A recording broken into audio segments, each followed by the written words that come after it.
innkeeper said, "No, I don't have any room in my inn." Joseph knocked on the door of another inn.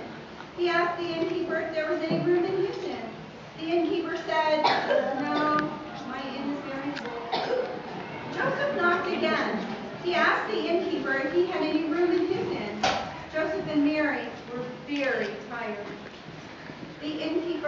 This time the innkeeper said, "I don't have any room in my inn, but I do have